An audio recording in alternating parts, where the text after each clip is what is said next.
Assalamualaikum warahmatullahi wabarakatuh. Kami dari kelompok 4 akan memaparkan materi kami yang berjudul Strategi Penyehatan dan Divestasi Strategi Perusahaan Pemimpinan Pasar. Terlebih dahulu, perkenalkan nama saya Alfira Hamrin sebagai moderator. Dan adapun anggota saya itu Andi Rasyam sebagai pemateri pertama, Sri Utari Ruslan sebagai pemateri kedua, Eka Sasmita sebagai pemateri ketiga, Reski Harmania sebagai pemateri terakhir.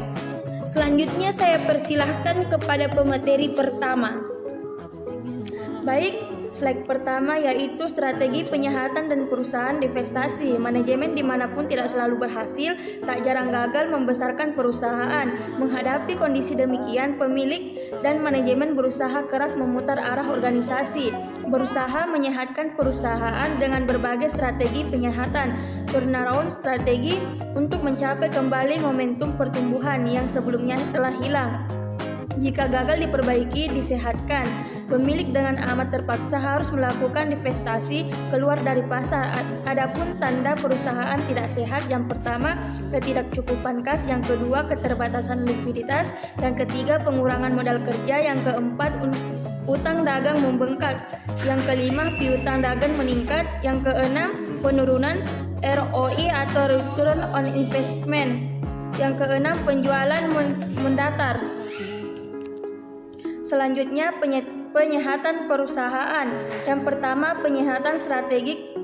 Penyehatan strategik yaitu berkaitan dengan usaha penyehatan terhadap sakit yang disebabkan oleh ketidakmampuan perusahaan memenuhi kebutuhan konsumen dengan produk yang sekarang dihasilkan sesuai dengan komponen pokok misi perusahaan yang telah ditetapkan.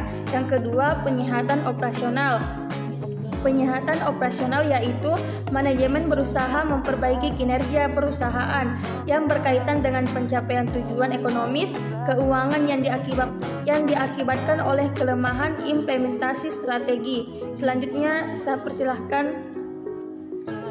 Slide selanjutnya adalah proses penyehatan. Secara sederhana, tahapan proses penyehatan yaitu yang pertama, manajemen melakukan evaluasi menyeluruh. Yang kedua, manajemen membuat rencana penyehatan. Yang ketiga, manajemen mengimplementasikan rencana penyehatan yang telah dibuat. Yang keempat, manajemen membuat langkah stabilitas perusahaan. Dan yang kelima, manajemen melakukan penyiapan ke arah pertumbuhan bisnis. Slide selanjutnya adalah strategi divestasi. Strategi divestasi merupakan strategi keluar dari pasar. Hal ini terjadi ketika perusahaan gagal berkembang dan tidak terlihat prospek yang cerah. Pemilik bersama manajemen dapat saja langsung memutuskan meninggalkan pasar. Alasan perusahaan melakukan divestasi yaitu determinan pokok yang paling sering memaksa manajemen memilih menutup operasi unit usaha strategis dan keluar dari pasar adalah buruknya kinerja perusahaan, khususnya dalam mencapai sasaran laba. Pada umumnya ada 3 macam pilihan strategi divestasi, yakni yang pertama, melakukan penjualan menyeluruh atau outright sell. Yang kedua, merubah unit usaha yang merupakan perusahaan anak menjadi satu entitas atau perusahaan baru independen terbebas dari perusahaan induk atau spin-off. Selanjutnya, halangan keluar dari pasar terdiri dari 4 poin. Poin yang pertama yaitu keengganan mengakui kegagalan. Poin yang kedua, berkurangnya kebanggaan manajerial atau managerial pride. Poin yang ketiga, ketidaknyamanan emosional karena harus berpisah dengan perusahaan yang telah menjadi bagian dari hidup keseharian manajemen, bukan sekedar dalam soal bisnis.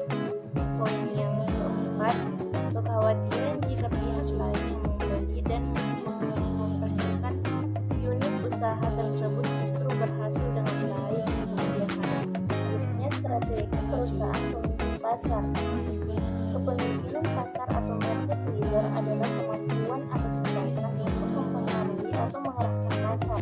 Perusahaan yang dapat melakukannya disebut sebagai pemimpin pasar, yang mana pemimpin penguasa pasar tertinggi dan seringkali jauh di atas pemain terbesar kedua.